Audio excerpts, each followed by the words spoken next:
हमारे आदरणीय श्री प्रतीक जैन, गरिमा जैन, आदरणीय श्री विजय कुमार जी जैन, उनके पूरे परिवार ने बड़े ही भक्तिमय पूर्वक आचार्य भगवान के मंगल सानिध्य में विधान किया। अब मैं संत श्रोमणी आचार्य गुरुवर श्री विद्यासागर जी महाराज और गणाचार्य 108 श्री विराग जी महाराज के चित्रनामण के लिए पूरे परिवार को आमंत्रित करते हैं।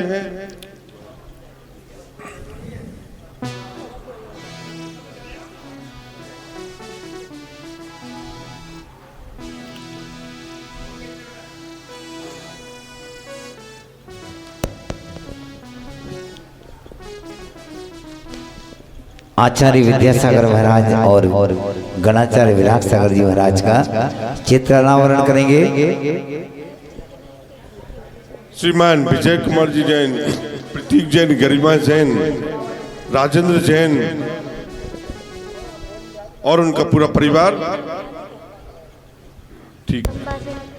गुरुवर ने शिष्यों को क्या खूब संवारा गए, गुरुवर ने शिष्यों को क्या खूब संवारा गए, गुरुवर ने शिष्यों को क्या खूब संवारा गए। गुरुवर को चांद गए हर शिष्य सितारा गए, गुरुवर को चांद गए हर शिष्य सितारा गए।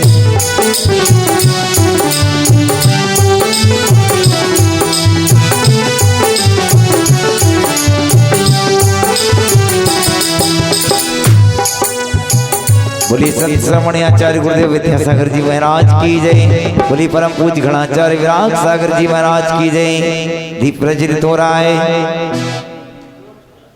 आज विजय कुमार जी, प्रतीक कुमार जी, गरिमा जी को यह सौभाग्य प्राप्त है कि आचार्य भगवान के चरणों का पाद प्रक्षालन कर शास्त्र भेंट करने की कृपा करें और पूरा परिवार, उनके सभी महिलाएं, पुरुष और उनके रिश्तेदार जो भी सभी लोग हैं, मित्रगण, वो भी उनके साथ पहुंचे।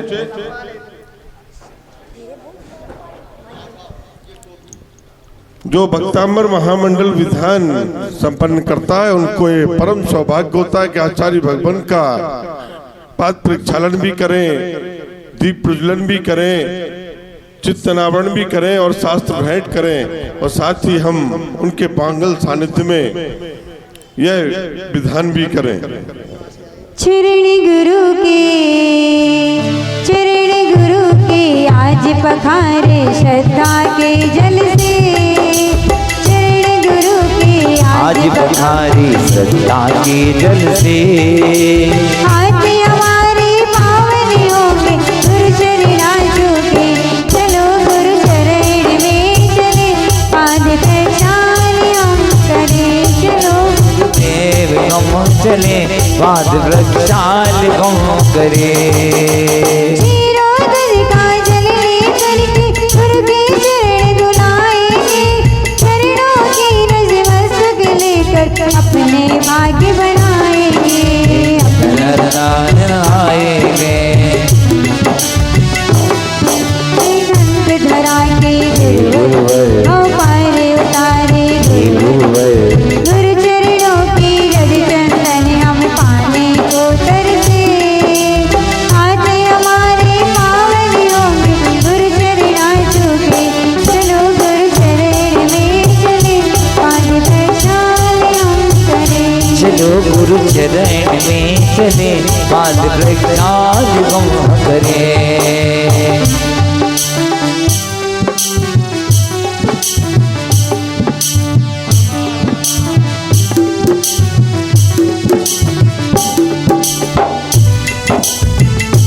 शास्त्र भेंट हो गया।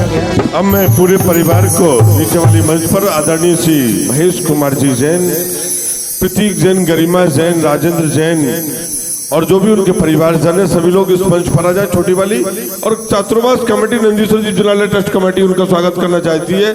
मैं नंदीश्वर जी जिला ट्रस्ट के अध्यक्ष आदरणीय श्री प्रमोद जी चौधरी जी, शीलचंद जी लचक्या जी, निर्मल जी, सीए साहब, पीसी जैन साहब, मुल्तान चंद जी काका, ऋषभ सिंह और संतोष जन पीडब्ल्यूडी इंजीनियर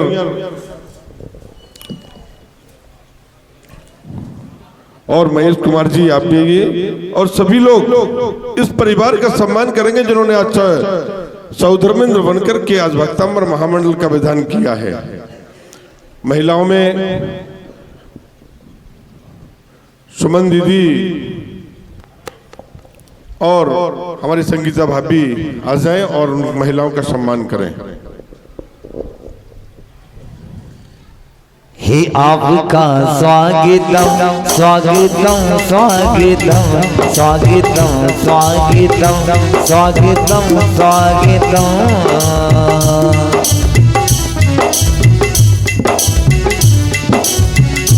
इनके माथे में तिलक लगाओ और माला गले में पहनाओ, सब स्वागत में तालियां बजाओ। स्वागतम स्वागतम स्वागतम स्वागतम स्वागतम स्वागतम स्वागतम स्वागतम।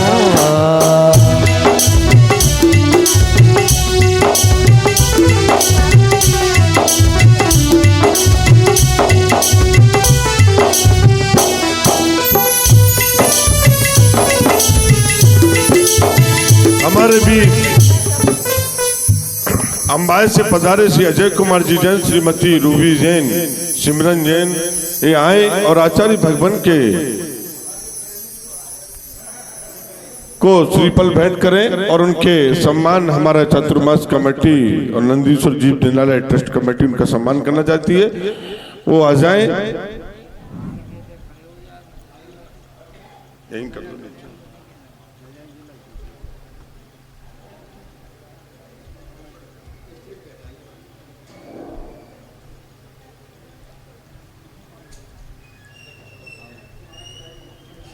मैं उनके सम्मान के लिए श्री प्रमोद जी चौधरी, विमल जी सिंघई और शीलचंद जी लचकिया जी, विपिन सिंघई जी जो हमारे अंबाई से पधारे उनका सम्मान करें।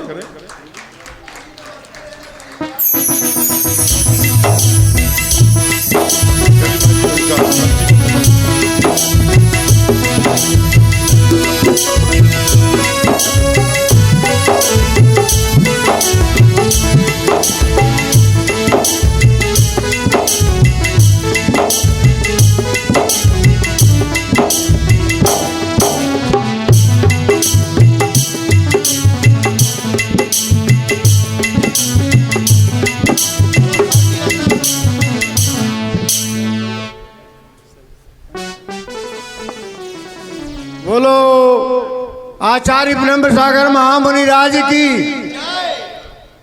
दोस्त देवियों सज्जनों,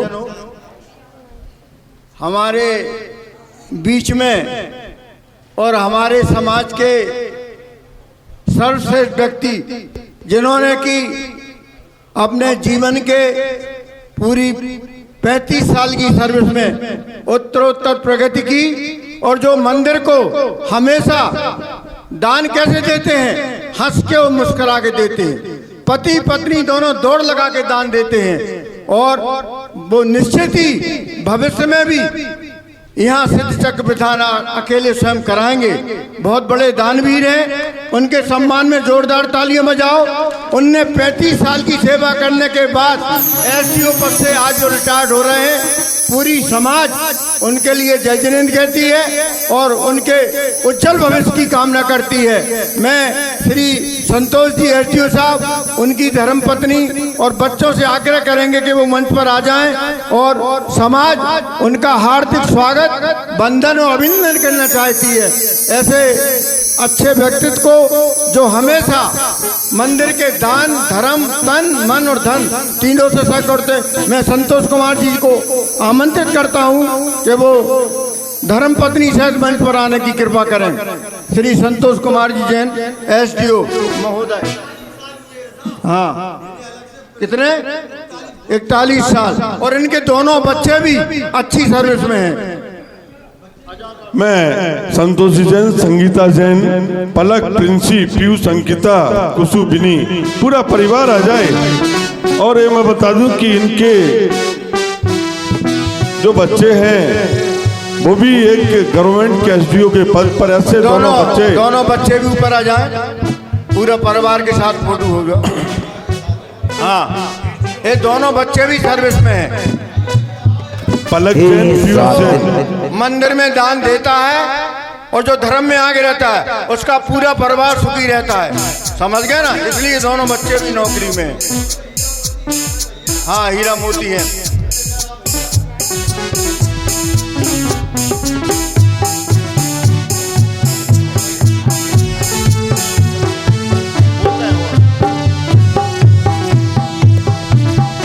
संतोष जी जैन, इनकी धर्मपत्नी श्रीमती संगीता, पलक, प्रिंसी, पीयूष, अंकिता और कुसु बनी। पूरी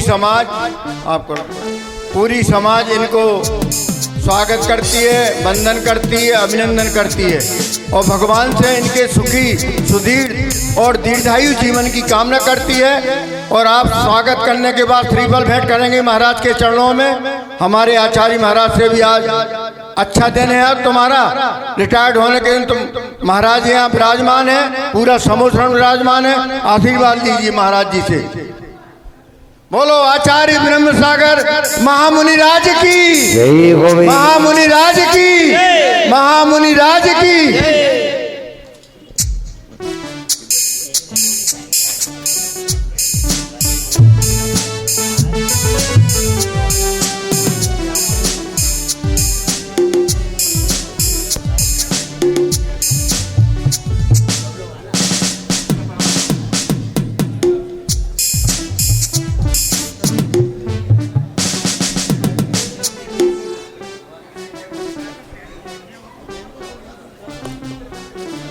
अभी समाज की सेवा की, अब भगवान की सेवा करेंगे।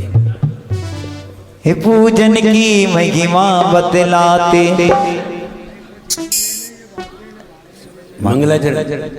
मंगलाचरण आज के मंगलाचरण। मैं आज के मंगलाचरण के लिए श्री निर्मल जैन सीए साहब को आमंत्रित करते हैं कि वो आए, आज का मंगलाचरण कर कार्यक्रम की शुरुआत करें।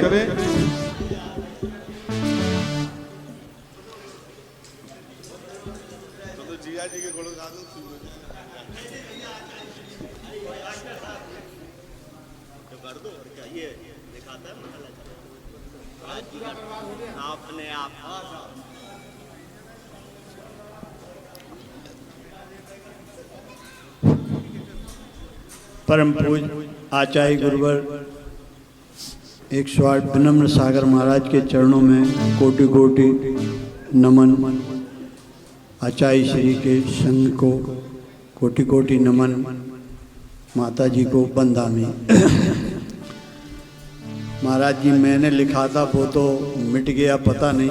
तुम किसी का लेगा बोला, आपका ही चुरा के बोल रहा हूँ। ठीक है, बढ़िया। आपने आपको आप में, ये तो हमें सुना देंगे। अरे यार, ये तो हमें सुना देते पढ़ के हैं। चेतना को स्वयं ही बिखर कर लिया, बीतरागी प्रभु है महावीर जिन, आदिनाथ प्रभु तुम हो तारण धरण, आपके दो चरण में विनम्र नमन, आपके दो चरण में विनम्र नमन। 4 लाइन और सुनाता हूँ। जीवन के आने और जाने की क्या व्यवस्था है।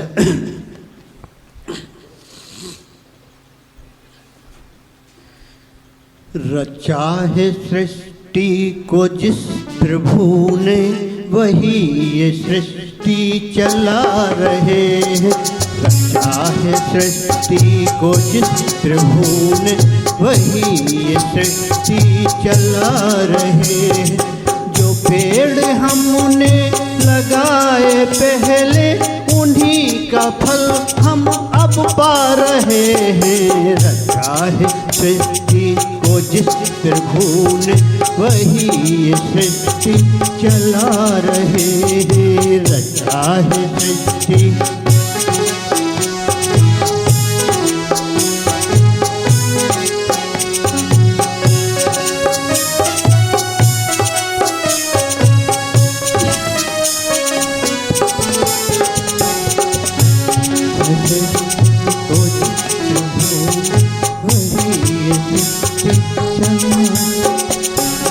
इसी धरा से शरीर पाया, इसी धरा में फिर सब समाए। इसी धरा से शरीर पाया, इसी धरा पे फिर सब समाए। है सत्य नियम यही धरा का, है सत्य नियम यही धरा का। एक आ रहे हैं एक जा रहे हैं। रचा है सृष्टि को जिस प्रभु ने वही ये सृष्टि चला रहे हैं।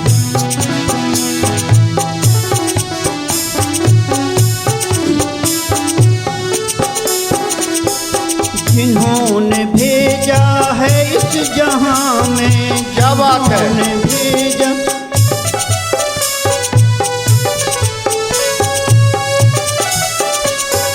जिन्होंने भेजा है इस जहां में, जिन्होंने भेजा जगत में जाना, जिन्होंने भेजा जगत में जाना, तय कर दिया लौट के फिर से आना। जिन्होंने भेजा जगत में जाना, तय कर दिया लौट के फिर से आना।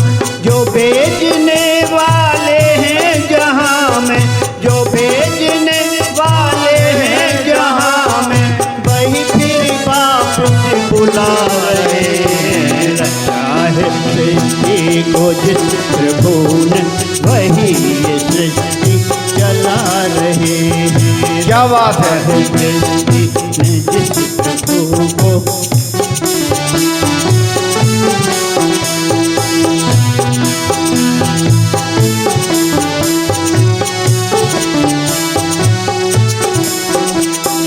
बैठे हैं जो धान की बालियों में, बैठे हैं जो धान की बालियों में, समाए मेहंदी की लालियों में, समाए मेहंदी।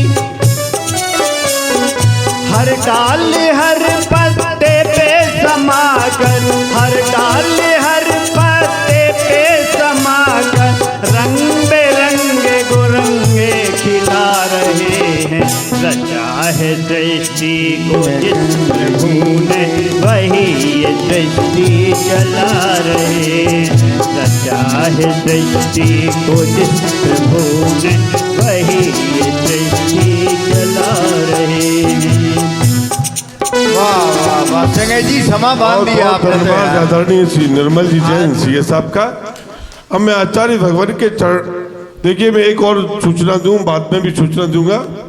6 तारीख को होने वाले जो विधान है 71 मंडलीय विधान, जिसका फ्लैक्स आपने देख लिया, वो लगा हुआ है, कार्यक्रम पूरा उस पर लिखा हुआ है। सुबह 6:30 बजे अभिषेक शांति धारा, 7 बजे से अपना पूजन का कार्य प्रारंभ हो जाएगा और 8:30 बजे आचार्य भगवान के प्रवचन, और रात्रि में सभी लोग अपने अपने मंडल पर आरती करेंगे। और साथ ही मुख्य बग्गी, जिसकी जो मुख्य कलर, जो मुख्य मारने का जो पुण्यार्जक परिवार होगा, उसके घर से बग्गी के माध्यम से हम उनको ससम्मान यहाँ पर लाएंगे गाजे बाजे के साथ। और वो आरती यहाँ पर मुख्य आरती जो होगी, महा आरती जिसको बोलते हैं, उनके परिवार के द्वारा इसी प्रांगण में की जाएगी। ये 5 तारीख का समापन का, 6 तारीख को समापन, 5 तारीख को अपना भक्तांबर महामंडल विधान के पूरे का हो जाएंगे। और 6 तारीख को जो सामूहिक महामंडल विधान जो होगा, 71 मंडल होंगे, उसमें जो व्यक्ति, जितने जो मंडल हैं अभी, वो तो सभी रहेंगे ही। जो अलग से मंडल लेना चाहता है वो हमारे आकाश जी मैनेजर के पास अपना नाम लिखा दे। मात्र 2100 रुपये की राशि नए मंडल के लिए रखी गई है। तो पूरे 71 मंडल बुक हो जाएंगे, इसके बाद हम किसी का मंडल बुक नहीं करेंगे। और जो परिवार मुख्य मंडल परसौदर में बन करके विधान करेगा, जिसकी साधना की 50 दिन या 48 दिन के जो भक्तामर मंडल का विधान हुआ, उसका मुख्य मंडल उस पर बैठ के और उसी के परिवार के द्वारा रात्रि में बग्गी के द्वारा यहाँ पर महा आरती लाई जाएगी और वो आरती करेगा। बहुत बहुत धन्यवाद, ये सूचना थी। और मैं आचार्य भगवान के चरणों में त्रिवार नमोस्तु करते निवेदन करते हैं कि आचार्य भगवान आपकी जो भक्तामर की ज्ञान की गंगा बह रही है उसको निरंतरता चालू करने की कृपा करें। सभी लोग एक बार उच्च ध्वनि में नमोकार मंत्र का उच्चारण कर लें। ओम नमो अरिहंतानम, ओम नमो अरिहंताणम, ओम नमो सिद्धानम, ओम नमो सिद्धाणम, ओम नमो आयर्याणम, ओम नमो आयर्याणम, ओम नमो वत्सायणम, ओम नमो वत्सायणम, ओम नमो लोय सौवताउनम, ओम नमो लोय सवसावणम, ओम नमो लोय सौवताउनम, ओम नमो लोय सवसावणम।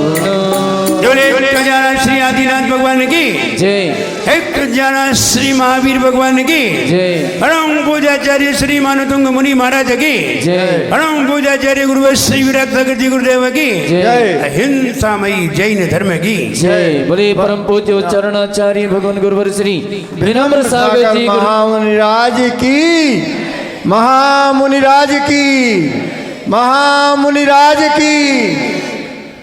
भक्तामर प्रणत मौलि मणि प्रभाना मुद्योतकम ललित पाप तमो वितानम सम्यक प्रणम्य जिन पाद योगम योगादावलम वनम भवजले पततां जनाना संतुता सकल वाङ्मय तत्त्वबोधादुद्भूत बुद्धिपटुभिः सुरलोकनाथैः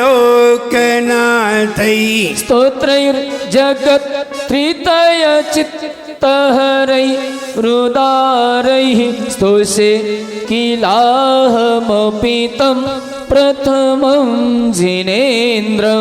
तुभ्यं नमः त्रिभुवनार्तिहराय नाथ, तुभ्यं नमः क्षितितलामलभूषणाय, तुभ्यं नमस्त्रिजगतः परमेश्वराय, तुभ्यं नमो जिनभवो दधिशोषणाय।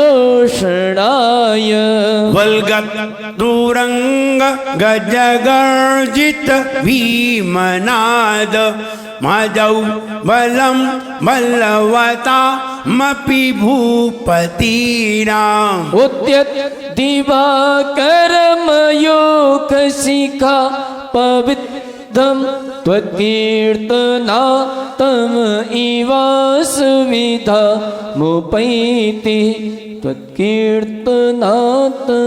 इवा सुविधा मुपैति। 43 नंबर छंद देखते हैं। कुंताग्र भिन्न गज शोणित वारिवाह,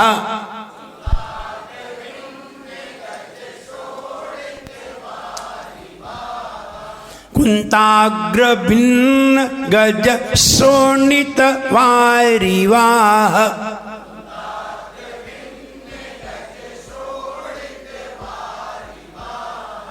वेगावतार तरणातुर योध भीमे।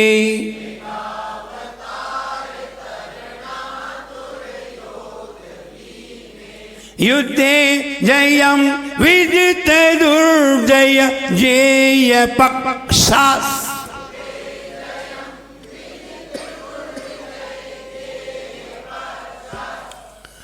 युद्धे जयम विजित दुर्जय जेय पक्षास।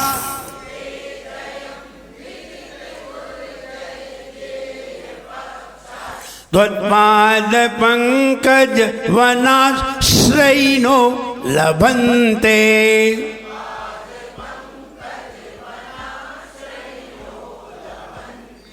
त्वत्पाद पंकज वनाश्रयिनो लभन्ते।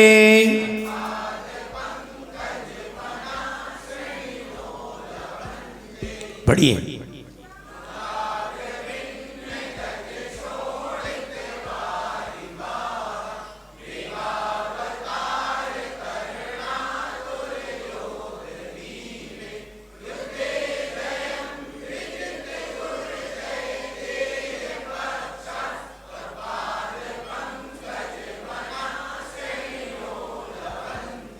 क्लियर? सर्व शांतिदायक, शांति को प्रदान करने वाला, सभी प्रकार की शांति, ये विचार करिए, सभी प्रकार की शांति प्रदान करने वाला। जब हम भगवान के चरण कमल का आश्रय लेते हैं, शांति तभी है, वरना शांति कहीं नहीं है। आप कोई भी कार्य कर लीजिए, कहीं भी चले जाइए, शांति का नामो निशान नहीं है कहीं भी। लेकिन जैसे ही भगवान के चरण कमल का आश्रय लेते हैं, शांति प्राप्त होने लगती है, अपने आप मन शांत होता है। किसी शांत व्यक्ति के पास बैठते हैं, मन अपने आप शांत होता है। किसी रागी के पास बैठते हैं, मन में राग पैदा होने लगता है। किसी क्रोधी के पास बैठते हैं, मन में क्रोध पैदा होने लगता है। इसलिए भगवान की प्रतिमा बिल्कुल शांतमयी है। आंखों को बंद करिए, किसी भी प्रकार का विचार मत करिए, बिल्कुल शांत अपना विचार करिए, आपको शांति अपने आप महसूस हो जाएगी। कहाँ है शांति? ढूंढते फिरते हैं जाने कहाँ कहाँ, और शांति है अपने घर में ही। घर के अलावा शांति और कहाँ हो सकती है? तो यहाँ ये कहते हैं, ये युद्ध का जो प्रकरण है, ये युद्ध में जो लड़ाई झगड़े करते हैं, कहीं इनसे लड़ना कहीं उनसे लड़ना और आपस में विवाद करते हैं, अशांति वही है। अशांति होती क्यों है? विचार करिए। पहले हम अपने मन को वस्तु से टच कराते हैं, पहले हम अपने मन को वस्तु के पास ले जाते हैं, फिर वस्तु मेरे मन में आती है। पहले हम जाते हैं वस्तु के पास, तो पहली गलती तो हम करते हैं, और फिर कहते हैं कि क्या करें, बहुत टेंशन है, बहुत विचार आते हैं, बहुत विकल्प आते हैं। भाई विकल्प आए क्यों? कौन लाया विकल्प? ध्यान रहे, विकल्प जैसे कि शाखाएं किसमें होती हैं? पेड़ में। पेड़ मुख्य है, तना मुख्य है उसका। अगर तना ना हो तो एक भी शाखाएं नहीं होंगी, और जड़ ना हो तो तना भी नहीं होगा। मूल तो जड़ होना चाहिए। अगर जड़ नहीं है तो ना तो तना होगा, ना शाखाएं होंगी, ना पत्ते होंगे, ना फूल होंगे, ना फल होंगे, कुछ नहीं होगा। विकल्प की जड़ क्या है? संकल्प। एक संकल्प के 1000 विकल्प होते हैं। एक संकल्प के 1000 विकल्प खड़े हो जाते हैं। अगर एक संकल्प को समाप्त कर दिया जाए, सारे विकल्प अपने आप ध्वस्त हो जाते हैं। और लोग समझ नहीं पाते कि विकल्प क्यों आ रहे हैं। विकल्प तो संकल्प के कारण आ रहे हैं। तुम एक विकल्प बना लीजिए, देखिए आप लोगों ने सिर्फ एक विकल्प, एक संकल्प बनाया है बस, और देखिए जिंदगी भर विकल्पों को पूरा करते करते निकल जाएगी, फिर भी वो विकल्प समाप्त नहीं होगी। सिर्फ एक संकल्प किया है, 36 नहीं किए, सिर्फ एक किया है। और एक संकल्प को काट दिया जाए, देखो सारे विकल्प खत्म। देख जो संकल्प है, मुझे शादी करनी है, मुझे परिवार बनाना है, बस एक संकल्प किया है आपने कि मुझे परिवार बनाना है, मेरी भी संतान होना चाहिए, बस इतना सा एक विकल्प क्या बना लिया। अब देखिए एक संकल्प क्या बना लिया, कितने विकल्प खड़े हैं। पहली बात, शादी कहां करनी है, यही विकल्प खड़ा है। कैसी होनी चाहिए, ये विकल्प खड़ा है। अब आ गई, अब एक मकान होना चाहिए, अभी तक तो किराए में थे, अब एक मकान होना चाहिए, मकान की जुगाड़ में लगे हैं। जिंदगी गुजर गई, फिर एक प्लाट खरीद पाया, फिर अब उसे बनाने में लग गए, तब तक तो 55-60 पे आ गए, निपट गई जिंदगी तुम्हारी। एक संकल्प में तुम्हारी पूरी जिंदगी निपट गई। और बच्चे हुए तो बच्चों को पढ़ाने में लगे हैं, अब बच्चों को भी पढ़ा दिया है, अब फिर भी घर में डटे। अब काहे के लिए डटे हो, बताओ। अब क्या, अब तुम्हारा क्या घर से लेना देना है? बोले अब तो कोई काम के ही नहीं है। जब गवर्नमेंट ने भी तुम्हें बाहर कर दिया और तुम फिर भी घर में लड़ लो, अब घर से निकल आना चाहिए, अब कोई काम के नहीं है, फिर भी पता नहीं अब कौन से संकल्प में तुम्हारे। एक संकल्प के 1000 विकल्प होते हैं। जैसे कि मुझे खाना खाना है, एक संकल्प है मुझे भोजन करना है। अब देखिए विकल्प, कहां जाएं, क्या बनाएं, क्या खाएं, कहां से लाएं, कहां मिलेगा। अब इतने सारे विकल्प आ गए। जब सारी चीजें लाए, फिर बनाया और खाया, अब जाके विकल्प समाप्त हुए। शाम को फिर विकल्प खड़े हैं, फिर खाना है। अब सवेरे जो खाया था वो शाम को नहीं खाएंगे, फिर दूसरा बनाना है।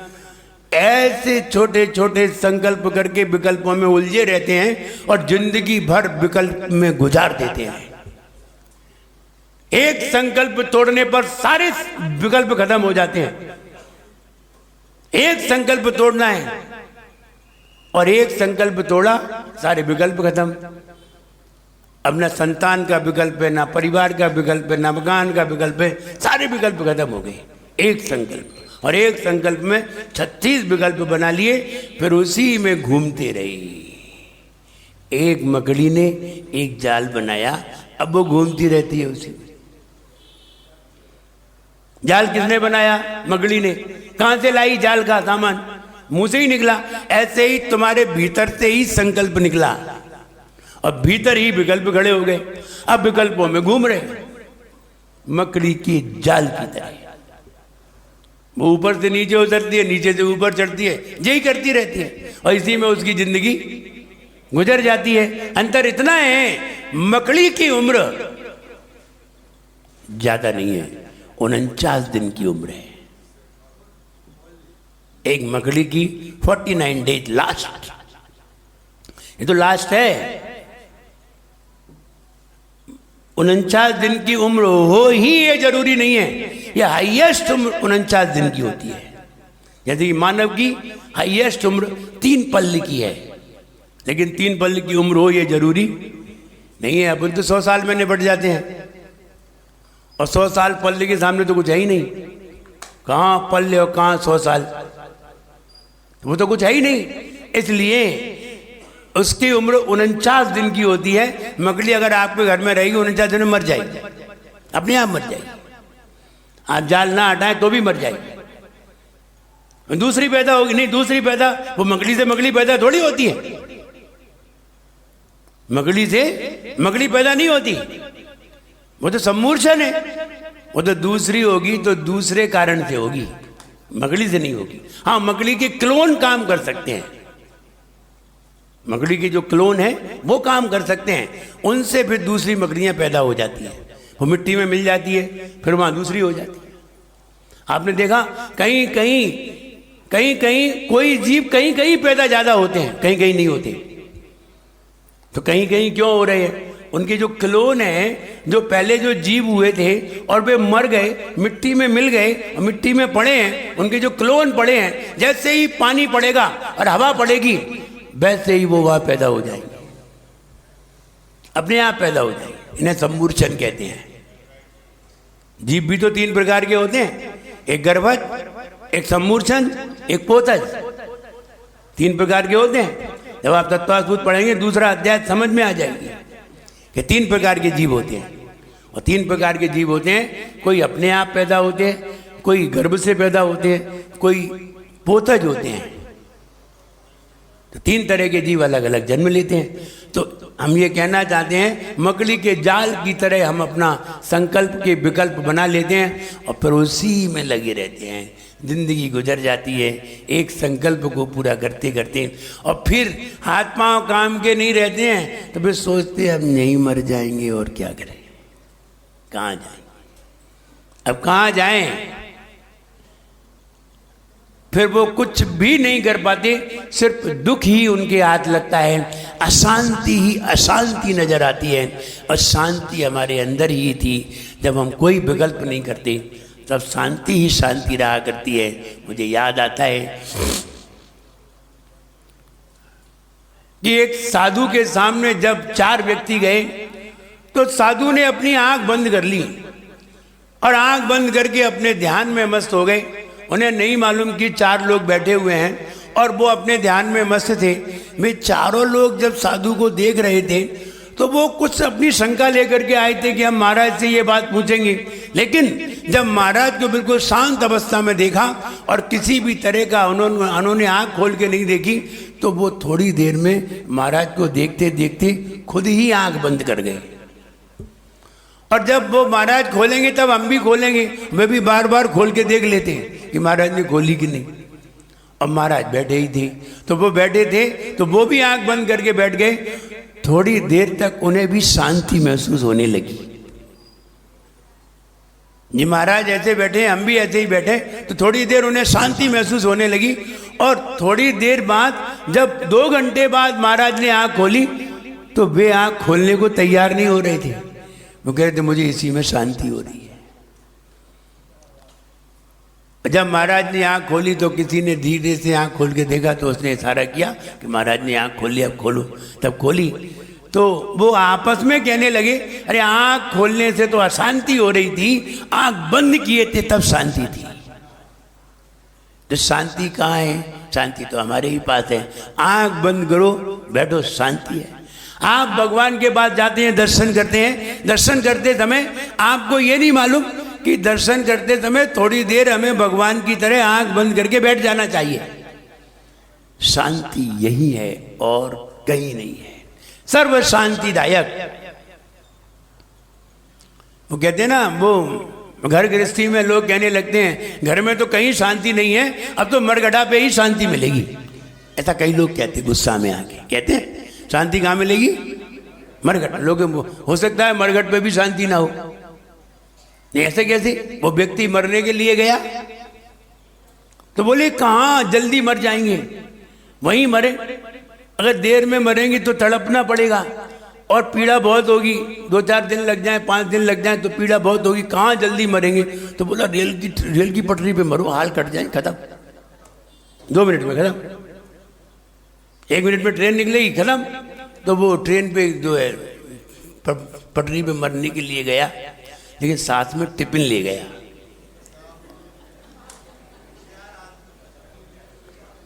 साथ में टिफिन भी था। तो लोगों ने पूछा, कोई 2 लोग पहुंच गए, मैं पूछा क्या करने आए? बोले मरने आए। बोले फिर टिफिन क्यों लाए? बोले ट्रेन लेट हो गई तो।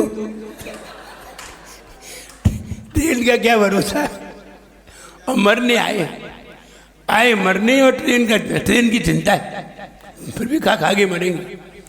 तो शांति उससे बोले यहाँ भी शांति नहीं है, यहाँ भी हम मरने आए तो लोग यहाँ भी हमें परेशान करने आ गए। तो लोग हैं तो बोले यार ऐसे नहीं मरेंगे, अब तो चाकू से मरेंगे, चाकू से एकदम काट लेंगे तो मर जाएंगे। तो वो चाकू गरम कर रहा था उस पर मोमबत्ती लगा के चाकू, बोले चाकू गरम क्यों कर रहे हो? फिर दो व्यक्ति आ गए, बोले चाकू गरम क्यों कर रहे हो? बोले हम मरना चाहते हैं। तो गरम क्यों कर? बोले इन्फेक्शन हो गया तो। अब इनको कौन समझाए कि तुम मरने तो जा रहे हो और फिर भी तुम्हें इन्फेक्शन का डर है, फिर भी तुम्हें भूखे होने का डर है।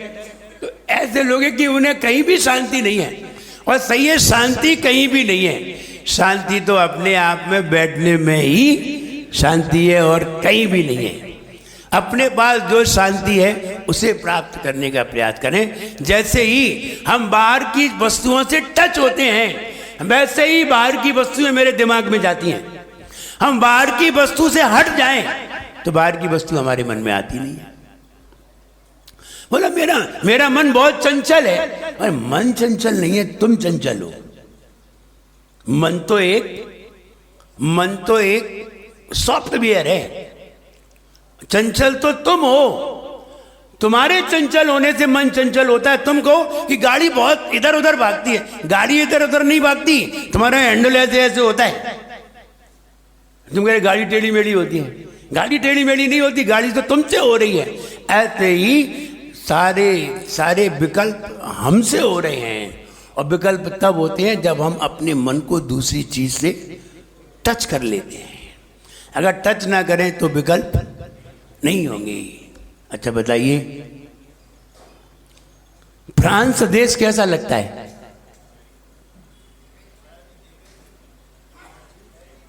कोई बता सकता है? नहीं बता। क्यों नहीं बता सकते? क्योंकि हमने फ्रांस को देखा नहीं है और हमने फ्रांस को अपने दिमाग से टच नहीं किया है। अगर फ्रांस को टच कर लेते तो फ्रांस तुम्हारे बैठे बैठे यहां आ जाता है और आ ही जाता है। जिसको हमने टच कर लिया है वो बैठे बैठे आ जाता है। हमारा बेटा लंदन में रहता है फिर भी तुम्हारी खोपड़ी में आ जाता है, क्योंकि हमने बेटे को टच किया है। और कोई रहता है वो दिमाग में नहीं आता। इसलिए हम जिससे पहले टच होते हैं फिर वो वस्तु हमारे दिमाग में आती है, फिर हमें उसे पाने का भाव होता है और पाने के जब हमें वो मिलती नहीं है तो हमारा मन अशांत हो जाता है। जब आप क्षमा के प्रवचन में जब पहुंचेंगे तब आपको पता चलेगा कि मेरा मन अशांत रहता क्यों है, क्या कारण है। हमें क्रोध आता ही क्यों है, मान आता ही क्यों है, मान आने का मूल कारण क्या है। ऐसे ही मूल जड़ संकल्प है और विकल्प तो उसका जाल है। संकल्प से विकल्प उठते हैं और विकल्प नहीं भी हो तो कल्प उठते हैं और कल्प नहीं हो तो अंतर जल्प उठते हैं, अंतर कल्प उठते हैं, अंतर जल्प उठते हैं। ये सभी संकल्प से पैदा हो जाते हैं। इसलिए मूल जड़ संकल्प है। हम ऐसा संकल्प करें कि हमें कुछ भी नहीं चाहिए, सारे विकल्प समाप्त हो जाते हैं। हम बैठे हैं, हमें विकल्प आते ही नहीं। जैसे आप बैठे हैं, आपको तो विकल्प भी आ सकते हैं, खाना बनाना है, घर पे जाना है, ये लाना है, वो लाना है, हमें कोई विकल्प नहीं है। बोले खाना खाने का विकल्प नहीं, खाने का भी विकल्प नहीं है। वो तो विकल्प उसी समय आएगा 10 बजे के बाद। अब विकल्प आएगा, अब वहाँ ठीक है आहार करने जाना है, लेकिन ये संकल्प नहीं होता कि ये खाना है, ये संकल्प नहीं होता ये खाएंगे, ये संकल्प नहीं होता। और तुम्हारा तो पहले से ही मेनू बना रहता है, शाम को ही मेनू बन जाता है कि कल ये खाएंगे ना। और महाराज है, और महाराज अगर ये बना के जाएंगे कि ये खाएंगे और चौके में नहीं मिला तो खोपड़ी बिगड़ जाएगी। इसलिए वो ऐसा संकल्प बनाते ही नहीं है। जो आ जाएगा वही ले लिया जाएगा, ये संकल्प होता है। तो ये संकल्प में कोई विकल्प नहीं है, क्योंकि हमने एक वस्तु का विकल्प बनाया ही नहीं है। और जो बना लेते हैं वे टेंशन में रहते हैं। वो टेंशन की बात है। वो हिंदुस्तान अमेरिका में तो यही अंतर है। हिंदुस्तान में बूढ़े लोग सरकार चलाते हैं, युवा लोगों को टेंशन देते हैं। और अमेरिका में युवा लोग सरकार चलाते हैं, बूढ़े लोगों को पेंशन देते हैं। और यहाँ बूढ़े लोग सरकार चलाते हैं, युवा लोगों को टेंशन देते हैं। यही अंतर है। तो यहाँ सर्व शांतिदायक ये छंद का फल है। इसकी जाप देखिए। ओम ह्रीम अर्हम नमो महु सविनम। ओम ह्रीम अर्हम नमो महु सविनम। ऐसे मुनि महाराज, महु महु माने होता है मधु, मधु माने होता है शहद, मीठा। ऐसे मुनि महाराज जिनके हाथ में फीका भोजन आ जाए, फीकी वस्तु आ जाए और उनके मन में जरा सा विकल्प आ जाए कि दूध में शक्कर नहीं है, दूध में शक्कर नहीं है, मीठा नहीं है, अथवा वस्तु मीठी नहीं है, ऐसा विकल्प आ जाए, विकल्प आते ही वस्तु अपने आप ही हाथ में आते ही मीठी हो जाती है। ये रिद्धि मुनिराज को, जो मुनिराज त्याग करके मीठे का त्याग करके फिर तपस्या करते हैं। और हर व्यक्ति को कुछ ना कुछ त्याग करके कोई कार्य करना चाहिए, सफल होता है। कोई ना कोई, जैसे कि आपने भक्तामर चालू किया, हमने त्याग करा दिया था, तो आप भक्तामर में सफल हो जाएंगे। और हमने भी त्याग किया था, तो त्याग करना चाहिए। बिना त्याग के सफलता नहीं मिलती। और जो लोग मीठे का त्याग करके फिर तपस्या करते हैं, उपवास करते हैं, व्रत करते हैं, संयम से मतलब ध्यान करते हैं, ऐसे लोगों को, ऐसे साधुओं को ऐसी रिद्धि प्राप्त होती है कि उनके हाथ में फीकी वस्तु आती है और वो मीठी हो जाती है। ऐसे मुनिराज जिनके हाथ में मीठा फीका आए और मीठा हो जाए। अब फिर तुम्हें कल्पना करिए, अगर तुम कल्पना से भी फीकी वस्तु मीठी बना सकते हैं, हम सभी कल्पना से भी फीकी वस्तु मीठी बना सकते हैं। बस तुम्हें अच्छे से भूख लगी हो तो मीठी फीकी वस्तु भी अच्छी लगती है, और पेट भरा हो तो मीठी वस्तु भी फीकी लगती है, पेट भरा हो। और अगर वो याद आता है आचार्य श्री को, एक बार किसी ने दूध में नमक घोल दिया। अब दूध में बुरा कितना डाला जाता है? एक कटोरी पूरी भर के, एक जग दूध है तो कितना डाले वो शक्कर? पूरी एक कटोरी भर के, और नमक की कटोरी भरी रखी थी। तो उन्होंने समझा ये बुरा है और अच्छी तरह घोल दिया। लाइन से सब लोग खड़े थे, आचार्य श्री, फिर महाराज, फिर हम, फिर वे। तो अब लाइन से खड़े थे तो उन्होंने सबसे पहले आचार्य श्री को जब दिया तो आचार्य अरे जिसमें तो नमक है।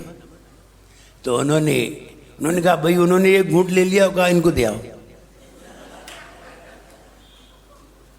एक अंजलि ले ली।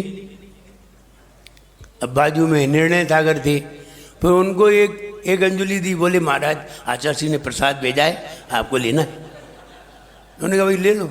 उन्होंने भी एक अंजलि लिया। अरे बोले ये तो बहुत नमक है दूध में, वो भी नमक, कैसा लगेगा? तो उन्होंने कहा बाजू में दे आओ। बस हमने ले लिया। अब विशुद्ध सागर जी के पास पहुंच गए, तो उनको भी उन्होंने वैसे ही दिया। तो उस समय 2 मुनि महाराज थे, 2 एलग महाराज थे और 2 छुल्लक महाराज थे उस समय संघ में। 1992 की बात है। तो फिर जो है जब उनको दे दिया तो उनको जैसे ये गुंज, अरे उन्होंने जो तो नमकीन है, तो बोले उन्हें एलग महाराज को दिया। अब वो मेरे पास आ गए। अब मेरे पास आ गए तो अब वो आचार्य श्री का प्रसाद है, आचार्य श्री का प्रसाद है। अब लेना पड़ा, नहीं ले तो आचार्य श्री का प्रसाद है। तो ये और कहेंगे आचार्य जी के प्रसाद को नहीं लिया आपने, तो ले लिया आदर सम्मान बस। जैसे ही ये गंजूली लिया, अरे ये तो नमक है, बाजू वाले महाराज को दिया। तो बाजू वाले महाराज को भी दे दिया। बाजू वाले महाराज को देने गए तो उनने भी एक घूंट लिया। बोले नहीं बस। अब बोले बाजू वाले महाराज छुल्लक महाराज थे, बड़ा कटोरा था। वो छोटा वाला रखते नहीं थे इन जैसा, अब बड़ा वाला कटोरा स्टील का खूब बड़ा। तो वो आधा जग बचा था, पूरा उसने घुरा दिया। अब कुरा दिया। अब उसने उनने जैसे ही चढ़ा नहीं तो नमकीन है, अब क्या करें? अब बोले अब झेलना पड़ेगा। अब उसमें उन्होंने चावल डलवाए और चावल डलवा के जैसे तैसे ले गए। अब आचार्य सिंह ने जब आठ करके आए, आचार्य सिंह ने पूछा दूध लिया था कि नहीं? बोले हाँ लिया था। बोले तो हम तो फिर कैसा था? बोले अरे वो तो नमकीन था। आचार्य सिंह बोले तो हमने आचार्य सिंह से एक प्रश्न किया, अभी आप ये बताओ, आपने तो नमक वाला दूध पी लिया था, हमें हमारे लिए गाय के लिए भिजवाया? बोले फिर तुम ये कहते कि आपने पिया हमने नहीं पिया। अब सबने पी लिया, कोई भी नहीं कहेगा कि हमने नहीं पिया। तो कभी कभी ऐसा भी हो जाता है कि बूरे की जगह नमक चल जाता है, और कभी नमक की जगह फिटकरी चल जाती है, ऐसा भी हो जाता है। लेकिन फिर भी महाराज लोग उसमें कोई विकल्प नहीं करते, शांत रहते। तो ऐसे मुनि महाराज जिनके हाथ में फीका भोजन कैसा हो जाता है, मीठा हो जाता है, विकल्प आते ही मीठा होगा। ये नहीं है कि जो चीज आएगी वही मीठी हो जाएगी, फिर तो नमकीन चीज खा ही नहीं पाएंगे। इसलिए विकल्प आते ही, इस बात का ध्यान रखना है, विकल्प आते ही उनके हाथ में फीका भोजन मीठा हो जाता है। मेरे क्षेत्र में वे मुनि महाराज विराजमान, उन मुनि महाराज को मेरा मन से वचन से बारंबार नमस्कार हो। आइए चित्र खोलिए, चित्र में देखिए, चित्र में भाला से हाथियों को बिदारा गया है। युद्ध भूमि में, युद्ध भूमि है, भाला चल रहे हैं और भाला से हाथियों के मस्तक को विदीर्ण कर दिया है। बहुत खून निकला है, खून ऐसा जमीन पे बिखर गया है, और ऐसे खून में भी वे योद्धा लड़ने के लिए तैयार हैं। वैसे ये बड़ी वाली भक्तामर की पुस्तक सभी के पास होना चाहिए, और जिनके पास नहीं है हम ये प्रयास करेंगे कि सारे घरों में वो पुस्तक पहुंचे। मेरा प्रयास तो यही है कि सभी के घरों में वो पुस्तक पहुंच जाए, और जिनके कोई बाहर रिश्तेदार हैं उनके पास भी पहुंचा दो। कम से कम वो उस भक्तामर की पुस्तक को देख करके वो भक्तामर सीखेंगे, पढ़ेंगे, और उनके दिमाग में वो चित्र आ जाएगा, तो उसका भाव उतर करके आ जाएगा। ये वाली किताब हम सबके यहाँ पहुँचाने का प्रयास करेंगे, और हमने ये प्रयास किया है। जो भी आता है सबसे पहले पुस्तक देते हैं, आप पढ़िए। ये ज्ञान दान है। कौन सा दान? सबसे बड़ा दान कौन सा दान? ज्ञान दान। देखिए आहार दिया, आहार दिया, कितने दिन चलेगा? एक दिन। औषधि दी, दूसरा दान औषधि दान, औषधि दी, कितने दिन चलेगी? जब तक पीड़ा है तब तक, 10 दिन 15 दिन। अभय दान दिया, एक जिंदगी चलेगा, एक जिंदगी अभय दान। लेकिन ज्ञान दान कई जिंदगी तक काम करेगा और तुम्हें मोक्ष तक ले जाएगा। ना अभय दान मोक्ष ले जाता है, ना आहार दान, लेकिन ज्ञान दान जरूर मोक्ष ले जाएगा। ये जरूर ले जाएगा। ये पुण्य बंद कराता है, और ज्ञान तो तुम्हें सम्यक दर्शन तक ले जाता है, सम्यक चारित्र तक ले जाता है, और रत्नत्रय तक ले जाता है। इसलिए ज्ञान दान सर्वश्रेष्ठ दान का है। हर किसी के वश की बात नहीं है। कहाँ ज्ञान दे पाते हैं? हमें तो ज्ञान ही नहीं है, ज्ञान देंगे कहाँ से? महाराज देते हैं ज्ञान दान? नहीं, श्रावक भी ज्ञान दान देता है, वो शास्त्र देता है, और हम आपको सब कुछ शास्त्र देते हैं। जे ऐसे फोटो तो मान तुम मुनि महाराज ने नहीं बनाए थे, जैसे विनम्र सागर आचार्य जी ने बनवाया। ये तो एक चित्रण है, उन्होंने लिखा है, और हमने उस चित्र, जैसे आजकल के जो बच्चे हैं वो उन्हें एक कहानी दे दी जाती है, और बच्चों से कहा जाता है इसका चित्र बनाइए। बच्चे चित्र बना के लाते हैं, और किसी किसी को चित्र दे दिया जाता है, और ये कहा जाता है इस पर कहानी लिख करके लाइए। तो ये बच्चों की इंटेलिजेंसी पता की जाती है, तो वो इस छंद के आधार से वो चित्र को दर्शाया गया है, जिससे कि सामने वाले को आधी बात तो वैसे ही समझ में आ जाती है, चित्र देख के ही समझ में आ जाती है कि भालों से योद्धा लड़ने के लिए तैयार है, भालों से हाथी को विदीर्ण कर दिया है, खून की नदियां बह गई हैं, फिर भी योद्धा उसमें तैर करके लड़ने के लिए तैयार है। ऐसी भयंकर सेना को भी वो व्यक्ति जीत करके आता है जो व्यक्ति आदिनाथ भगवान के चरण कमल का आश्रय प्राप्त कर लेता है, वो ऐसी सेना को भी जीत करके आता है। वो वाली नीचे आ रहे हैं, देखिए नीचे भी विजय प्राप्त करके आ रहे हैं, बाजे बजाते हुए चले आ रहे हैं, और ऊपर भी युद्ध लड़ रहे हैं। ऊपर ऐसे लोग युद्ध करके जीत करके आते हैं, तो नीचे वो विजय पताका फहरा के आराम से अपने नगर में प्रवेश कर रहे हैं। तो ये दोनों चित्र वहाँ दर्शाए गए हैं, और आदिनाथ भगवान तो विराजमान है। किस तरह से इन चित्रों को बनाया गया, किस तरह से सोचा गया होगा, ये तो बात की बात है, लेकिन वो आपके सामने रखे जाते हैं तो आपको आधा समझ में तो आ जाता है। अर्थ देखिए, कुंताग्र, कुंताग्र, कुंत माने भाला, भाले की अग्र माने आगे की नोक से भिन्न भिन्न कर दिए हैं, भिन्न भिन्न कर दिए हैं। गज, हाथी, हाथी को भाले से भिन्न भिन्न कर दिया, यानी छेद दिया गया है। श्रोणित, खून की वारी वाहा, जैसे जल की धारा बहती है ऐसे ही खून की भी धारा बह गई है। वेगावतार, और फिर भी वेग माने तेजी से, तेजी से तैयार हैं। तरनातुर, उसमें तैर करके लड़ने को तैयार हैं। आतुर, आतुर माने बिल्कुल तैयार बैठे हैं, फिर भी उस ऐसी खून की नदियों जैसी में तैर कर वे युद्ध में लड़ने को तैयार हैं। कौन? योद्ध भीमे, जो भयंकर योद्धा हैं। ऐसे भयंकर युद्ध में भी ऐसे योद्धा उस नदी में तैर कर भी युद्ध लड़ने को तैयार है।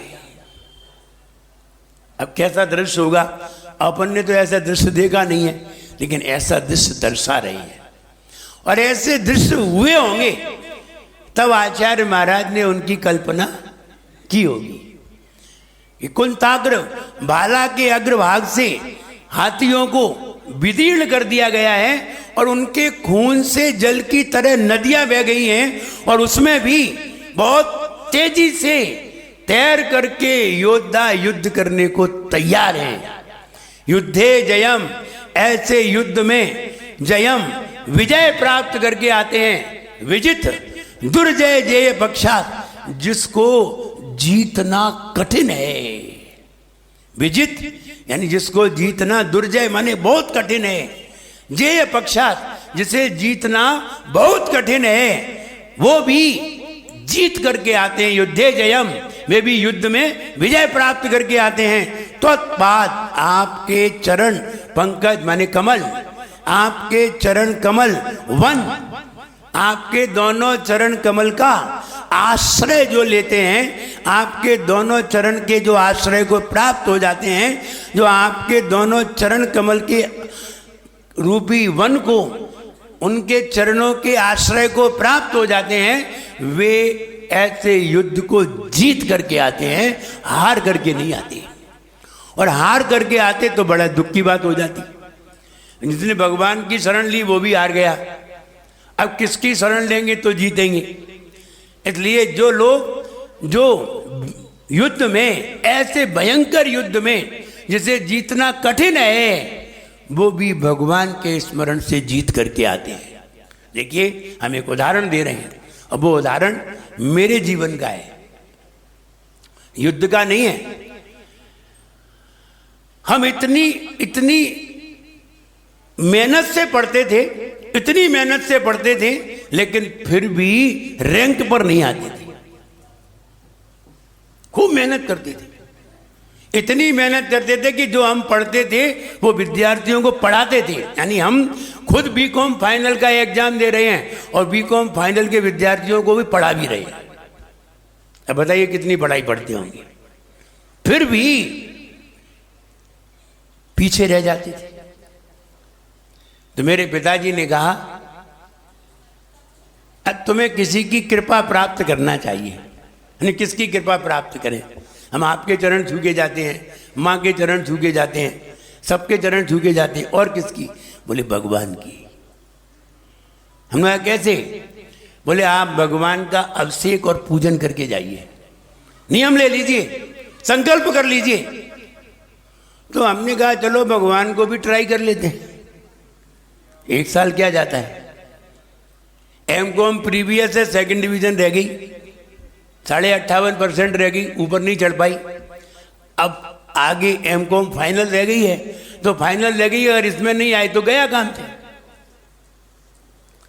और एक लक्ष्य था कि मुझे प्रोफेसर बनना है, ये तो लक्ष्य बना ही था, पहले से ही था।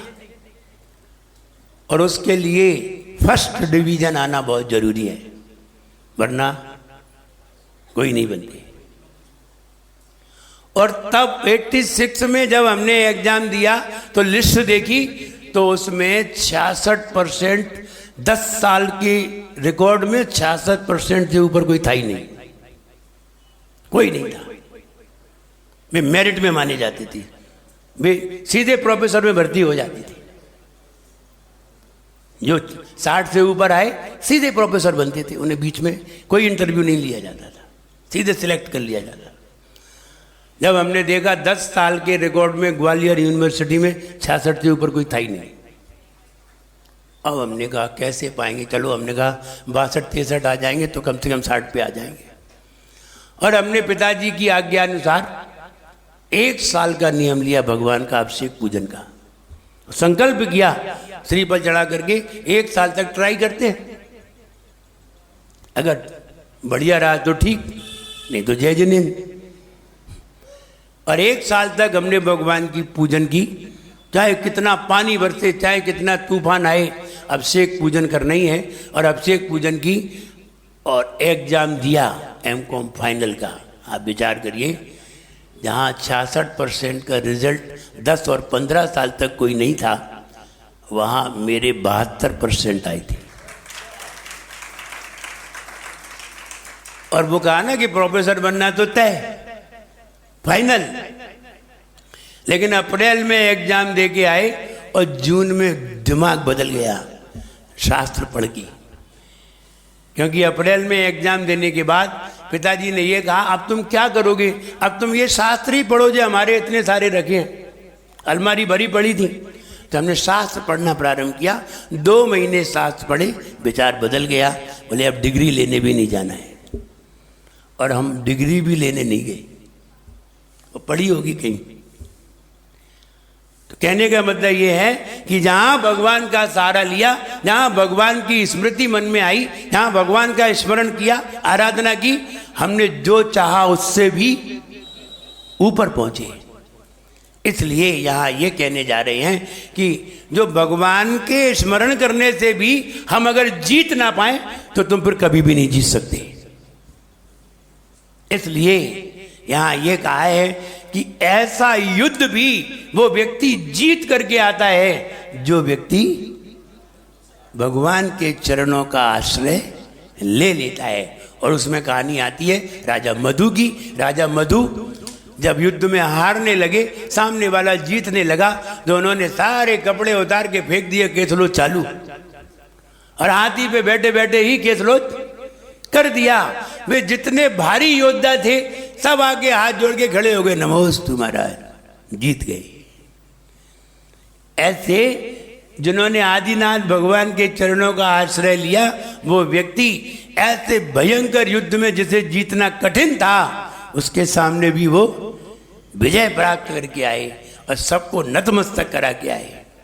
तो ये इसमें ये कहा है, ये भगवान आपके चरणों का जो आश्रय लेता है वो जीत करके ही आता है। प्यारे आदिनाथ भगवान करें गुरु मान तुंग गुणगान, जिन्हें नित्य धोख हमारी है। भक्तामरण स्तोत्र की महिमा सबसे न्यारी है, कि मोरी सुन लियो हृदय में गुन लियो। को वही खून की धारा।